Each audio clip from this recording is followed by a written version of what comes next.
नमस्कार विद्यार्थियों, YouTube channel पे आपका पुनः स्वागत है। मैं Bhawani Shankar Pareek, assistant professor zoology. आनुवंशिकी एवं जैव प्रौद्योगिकी की व्याख्यानमाला की श्रृंखला में आज मैं आपके साथ एक नए विषय के साथ उपस्थित हुआ हूँ। पिछले जो व्याख्यान में मैंने आपको बताया था जीन इंटरेक्शन क्या होता है, जीनी अंतःक्रिया किस प्रकार की होती है। इसी श्रृंखला में आगे बढ़ते हुए हम अब कुछ दूसरे प्रकार के जीन इंटरेक्शन के बारे में चर्चा करेंगे।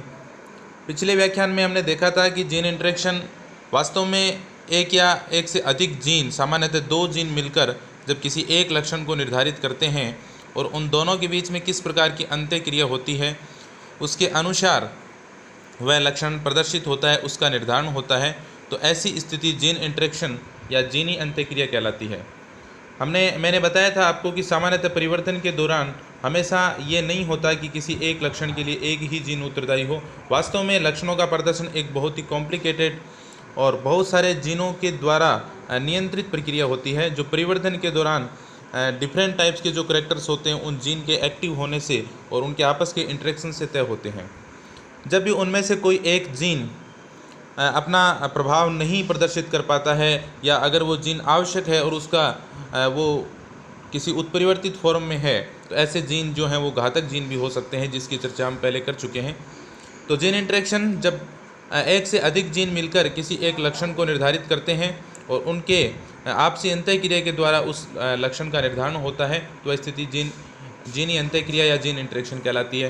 पिछली कक्षा में हमने प्रभावी प्रबलता या डोमिनेंट एपिस्टेसिस की बात की थी। मैंने बताया था कि प्रबलता एक ऐसी स्थिति होती है जब कोई एक जीन किसी दूसरे विस्थल पर स्थित किसी दूसरे जीन के लक्षण प्रकट होने के प्रभाव को रोक देता है अथवा संदमित कर देता है, तो ऐसी स्थिति प्रबलता कहलाती है। प्रबलता डोमिनेंट भी हो सकती है और रेसेसिव भी हो सकती है।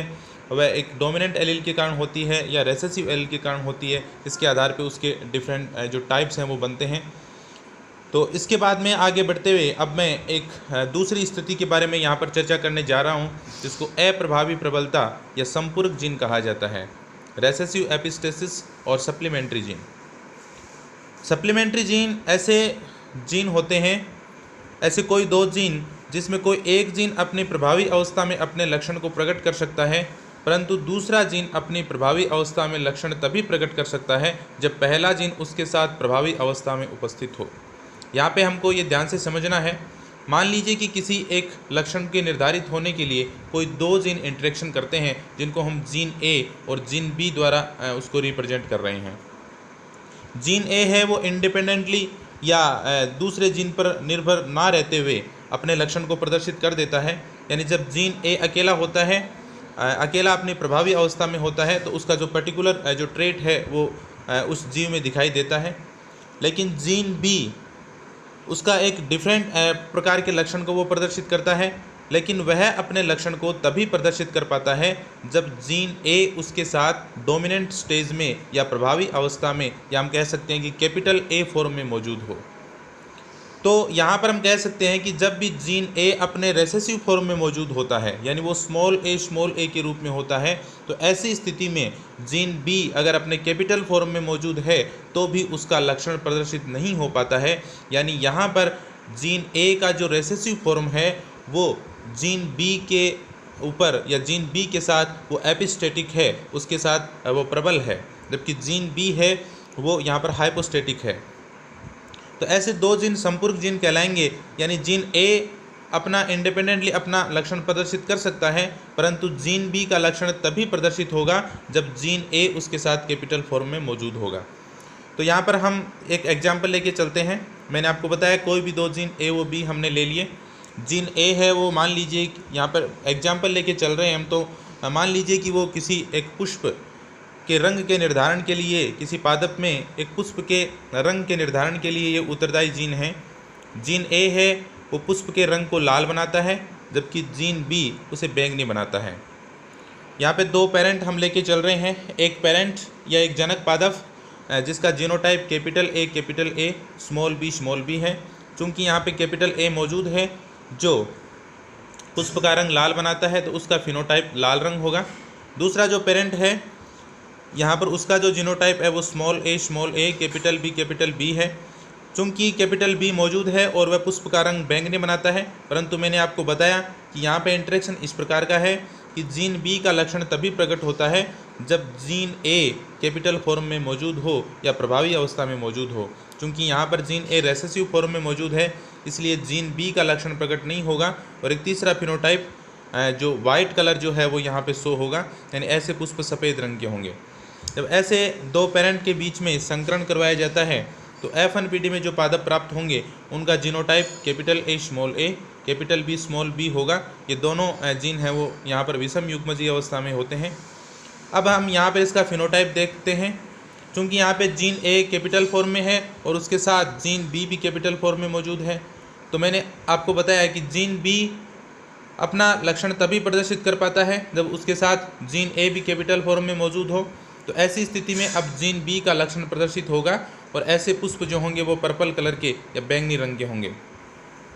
जब इस प्रकार के F1PD के पादपों के मध्य स्वपरागण करवाया जाता है तो प्रत्येक युग्मक बनाने वाली कोशिका है, चूंकि ये विषम युग्मजीय अवस्था यहाँ पर है, तो 4 प्रकार के युग्मक बनेंगे। 4 प्रकार के नर युग्मक होंगे, 4 ही प्रकार के मादा युग्मक होंगे। उसको हम चार्ट के द्वारा इस प्रकार से प्रदर्शित कर सकते हैं।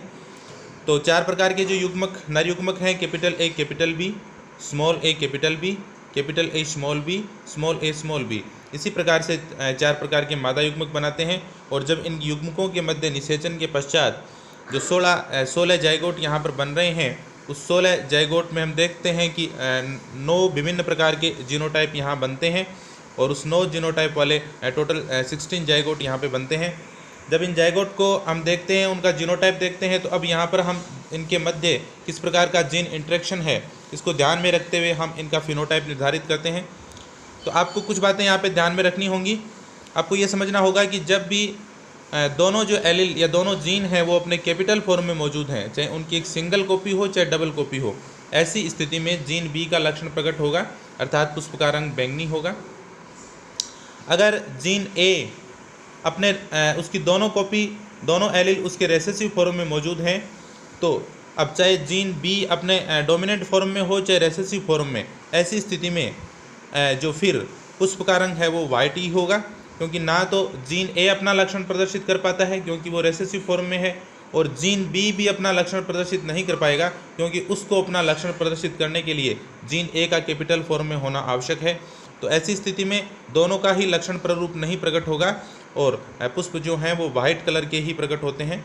तीसरी स्थिति तब बनती है जब जीन बी अपने उसके जो दोनों एलील हैं वो रेसेसिव फॉर्म में मौजूद हों और जीन ए के दोनों एलील अथवा कोई एक एलील कैपिटल फॉर्म में मौजूद हो। ऐसी स्थिति में अब जीन ए का लक्षण प्रकट होता है और ऐसी स्थिति में जो पुष्प हैं वो रेड कलर के बनते हैं। तो जब इन 16 जो जाइगोट्स हैं, इनके जीनोटाइप के आधार पर जब हम इनका फिनोटाइप निर्धारित करते हैं तो इनका जो फिनोटाइपिक रेशियो है वो निम्न प्रकार से प्राप्त होता है। पर्पल रेशियो, पर्पल अनुपात रेड अनुपात जो वाइट है वो 9:3:4 दिखाई देता है, अर्थात 9 पादप ऐसे होंगे जिनके पुष्प का रंग पर्पल होगा, 3 पादप ऐसे होंगे जिनके पुष्प का रंग रेड होगा और 4 पादप ऐसे होंगे जिनके पुष्प का रंग वाइट होगा। तो इन डिफरेंट टाइप्स के जीनोटाइप के द्वारा हम इनका इस प्रकार से फिनोटाइप जो रेशियो है वो निर्धारित कर सकते हैं। तो जब भी आपको कहा जाए कि सप्लीमेंट्री जो जीन हैं उनके इंटरेक्शन के दौरान दो विषम युग्मजीय पादपों के मध्य संकरण से F2PD में फिनोटाइपिक रेशियो क्या प्राप्त होता है, तो हमारा जो जवाब है वो होगा 9:3:4। अब हम यहाँ पर ये इसको समझें कि ये जो इसका बायोकेमिकल पाथवे है वो क्या है, जैव रासायनिक पथ क्या है, किस प्रकार से ये जीन अंतःक्रिया करते हैं और ऐसा क्या होता है जिससे इस प्रकार के फिनोटाइप निर्धारित होते हैं। जब हम इनके बायोकेमिकल पाथवे को समझ लेते हैं तो फिर हमें आसानी से ये समझ में आ जाता है कि क्यों ऐसा होता है और किस प्रकार से ये अंतःक्रिया है वो तय होती है। यहाँ पे हमको अब समझना होगा कि जैसे मैंने पिछली क्लास में आपको बताया था कि जीन ए और जीन बी ये दोनों अलग अलग विस्थल पर स्थित जीन हैं। यहाँ पर जीन ए एक एंजाइम का निर्माण करता है जिसको हम एंजाइम ए से रिप्रेजेंट कर देते हैं, और जीन बी एक दूसरे एंजाइम का निर्माण करता है जिसको हम एंजाइम बी से रिप्रेजेंट करते हैं। अब इन दोनों एंजाइम्स की क्रियाधार अलग अलग हैं। पिछले जब हमने देखा था कि डोमिनेंट एपिस्टेसिस में हमने देखा था कि दोनों का क्रियाधार सेम था और वो दोनों उसी क्रियाधार पर क्रिया करते हैं, लेकिन वहाँ पर जीन ए की एफिनिटी जीन बी की बजाय ज़्यादा थी, इसलिए जब भी जीन ए प्रेजेंट होता है तो उसी का उत्पाद बनता है। लेकिन यहाँ पर स्थिति ये नहीं है, यहाँ पर स्थिति थोड़ी भिन्न है। यहाँ पर जीन ए का जो क्रियाधार है वो एक वाइट सबस्ट्रेट है, जो प्रारंभिक क्रियाधार है। जब जीन ए उस वाइट सबस्ट्रेट पे क्रिया करता है तो एक मध्यवर्ती उत्पाद बनता है जिसका कलर लाल होता है, यानी वो लाल रंग का उत्पाद बनता है। अब यहाँ पर जीन बी की रिएक्शन शुरू होती है, एंजाइम बी की जो क्रिया जो है वो शुरू होती है। तो एंजाइम बी का जो क्रियाधार है वो जो मध्यवर्ती उत्पाद जो एंजाइम ए के द्वारा बनाया जाता है वो है। तो जब उस लाल उत्पाद पे एंजाइम बी क्रिया करता है, उसके साथ जुड़ता है, तो एक दूसरा प्रोडक्ट बनता है जो बैंगनी रंग का होता है, यानी एक बैंगनी उत्पाद बनता है जिससे पुष्प का रंग बैंगनी बनता है। तो अब यहाँ पर हम देखते हैं कि मान लीजिए कि जो एंजाइम ए है वो ही बन रहा है, यानी जीन ए अपने डोमिनेंट फॉर्म में है, लेकिन जीन बी अपने रेसेसिव फॉर्म में है, यानी वो कैपिटल फॉर्म में मौजूद नहीं है। तो ऐसी स्थिति में एंजाइम बी नहीं बनेगा। अब जब एंजाइम बी नहीं बनता है तो श्वेत क्रियाधार लाल उत्पाद में बदल जाता है, परंतु आगे लाल उत्पाद का जो है वो बैंगनी उत्पाद में नहीं बदलेगा। तो ऐसी स्थिति में केवल जीन ए का लक्षण दिखाई देगा और पुष्प का रंग लाल होगा। दूसरी स्थिति, जीन ए और जीन बी दोनों अपने डोमिनेंट फॉर्म में मौजूद हैं। ऐसी स्थिति में एंजाइम ए और एंजाइम बी दोनों बनेंगे। तो पहले श्वेत क्रियाधार लाल प्रोडक्ट में बदल जाएगा, उसके बाद में लाल प्रोडक्ट बैंगनी उत्पाद में बदल जाएगा। तो ऐसी स्थिति में हम कह सकते हैं कि जीन बी का जो करैक्टर है या जो लक्षण प्रारूप है वो दिखाई देगा और पुष्प का रंग बैंगनी होगा। तीसरी स्थिति ये बनती है कि मान लीजिए कि जीन ए अपने रेसेसिव फॉर्म में मौजूद है, लेकिन जीन बी अपने डोमिनेंट फॉर्म में मौजूद है। अब चूंकि जीन ए अपने रेसेसिव फॉर्म में है, इसलिए एंजाइम ए का निर्माण नहीं होगा। अब जब एंजाइम ए नहीं बनेगा तो श्वेत क्रियाधार लाल उत्पाद में नहीं बदल पाएगा, और जब लाल उत्पाद नहीं बनता है, चूंकि लाल उत्पाद एंजाइम बी का क्रियाधार है, तो ऐसी स्थिति में फिर बैंगनी उत्पाद भी नहीं बन पाएगा। तो पुष्प का रंग जो है वो श्वेत या सफ़ेद ही बन रहेगा। तो यहाँ पर एंजाइम ए के नहीं होने से या जीन ए के अपने रेसेसिव फॉर्म में होने से जो जीन जो बी है उसका लक्षण प्रदर्शित नहीं हो पाता है, अर्थात बैंगनी उत्पाद नहीं बनता है।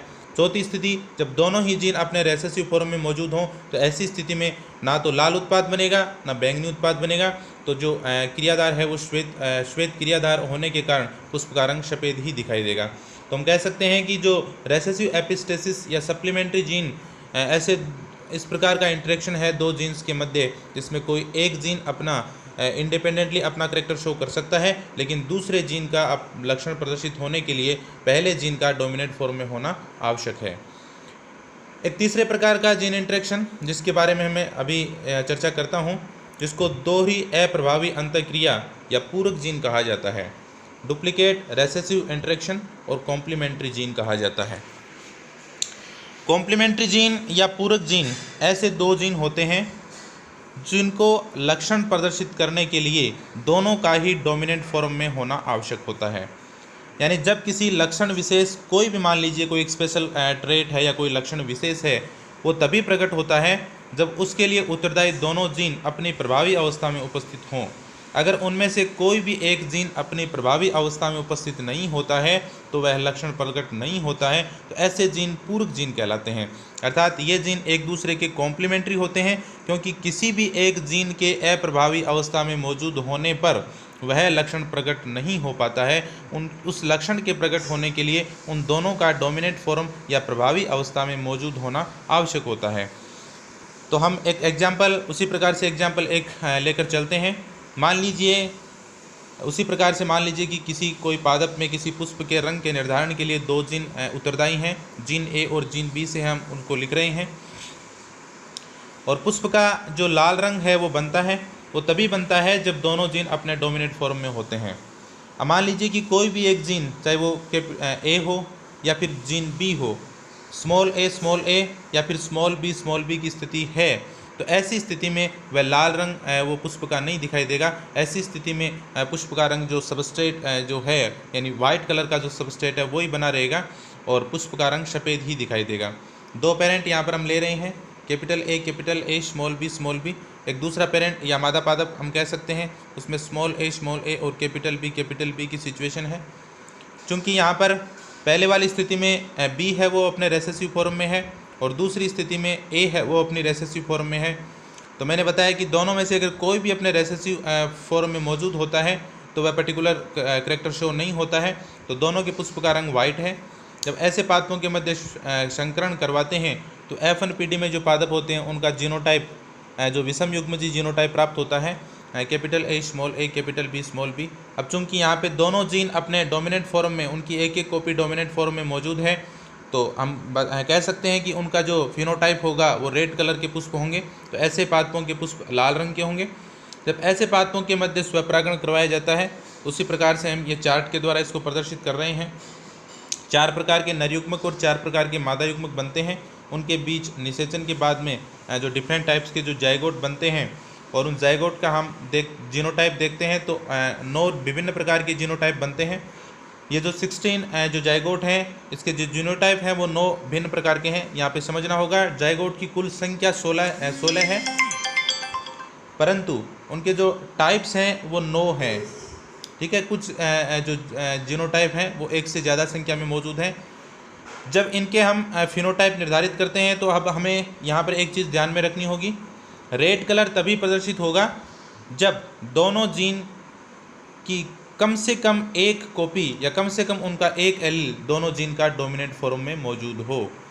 तो यहाँ पर हम देख सकते हैं कि जब इसका हम फिनोटाइप बनाते हैं तो 9:7 का रेशियो यहाँ पर प्राप्त होता है। तो लक्षण प्ररूप अनुपात 9:7 होगा। 9 ऐसे पादप होंगे जिनके पुष्प का रंग लाल होगा और 7 ऐसे पादप होंगे जिनके पुष्प का रंग सफ़ेद होगा। तो जब भी दोनों में से कोई भी एक जो जीन है वो अपने रेसेसिव, उसकी दोनों कॉपी रेसेसिव फॉर्म में है, ऐसी स्थिति में सफ़ेद रंग का लक्षण प्ररूप ही प्राप्त होता है। तो यहाँ पर डुप्लीकेट इंटरेक्शन इसको हम इसलिए कह देते हैं, दोहरी अंतःक्रिया इसलिए कह देते हैं क्योंकि कोई भी एक जीन अगर रेसेसिव फॉर्म में है तो वह दूसरे जीन के लक्षण प्रकट होने को संदमित कर देता है, वो उसके प्रति प्रबल है। यानी स्मॉल a कैपिटल B के प्रति प्रबल है जबकि स्मॉल b कैपिटल A के प्रति प्रबल है। तो ये इसको इसलिए इसको दोहरी अप्रभावी अंतःक्रिया या दोहरी अप्रभावी प्रबलता कहा जाता है क्योंकि डबल है, दोनों साइडेड है। जीन ए का रेसेसिव फॉर्म भी प्रबल है जीन बी के लिए और जीन बी का रेसेसिव फॉर्म भी एपिस्टेटिक है जीन ए के लिए। और इसका दूसरा नाम जो कॉम्प्लीमेंट्री जीन इसको कहा जाता है वो इसलिए कहा जाता है क्योंकि किसी लक्षण को प्रकट होने के लिए उन दोनों का डोमिनेंट फॉर्म में होना आवश्यक है, अर्थात वो दोनों एक दूसरे के पूरक हैं, कॉम्प्लीमेंट्री हैं। तो तीसरी जीन इंटरेक्शन या जीनी अंतःक्रिया हमने पूरक जीन के रूप में देखा। तो इस दौरान आपको याद रखना होगा कि लक्षण प्ररूप अनुपात है वो 9:7 प्राप्त होगा। इसका अगर हम एनालिसिस करें, इसका बायोकेमिकल पाथवे देखें तो यहाँ पे इसका समझ सकते हैं हम आसानी से। मान लीजिए कि कोई वाइट सबस्ट्रेट है, उस वाइट सबस्ट्रेट पे एंजाइम है वो क्रिया करते हैं। जीन ए है वो एंजाइम ए का निर्माण करता है और जीन बी एंजाइम बी का निर्माण करता है। अब इस वाइट सबस्ट्रेट जो जीन एंजाइम ए और एंजाइम बी दोनों का क्रियादार है, यह अपने प्रोडक्ट या लाल उत्पाद में तभी बदलेगा जब दोनों एंजाइम उस पर मिलकर क्रिया करेंगे। यानी दोनों एंजाइम के जुड़ने से ही यह रेड प्रोडक्ट बनाता है। किसी भी एक एंजाइम के अनुपस्थित होने पर रेड प्रोडक्ट नहीं बनेगा और क्रियादार है वो श्वेत रंग का ही रहेगा, जिससे पुष्प का रंग श्वेत प्राप्त होगा। तो जब भी एंजाइम ए या मान लीजिए एंजाइम बी दोनों में से कोई भी अनुपस्थित होगा तो पुष्प होंगे वो श्वेत रंग के ही होंगे, लाल उत्पाद नहीं बनेगा, लाल रंग के पुष्प प्राप्त नहीं होंगे। तो इसको हम आसानी से इसके जीनोटाइप के आधार पे हम समझ सकते हैं कि कैपिटल ए और कैपिटल बी दोनों का उपस्थित होना आवश्यक है, तभी एंजाइम ए और एंजाइम बी बनेंगे और तभी जो है वो पुष्प का जो रंग है वो लाल रंग का प्राप्त होगा। यहाँ पे हमने 2 प्रकार की इंटरेक्शन देखी है, एक सप्लीमेंट्री जीन और दूसरा कॉम्प्लीमेंट्री जीन। पहला संपूरक जीन और दूसरा है पूरक जीन। इन दोनों के बीच में अगर हम अंतर देखें तो हम समझ सकते हैं।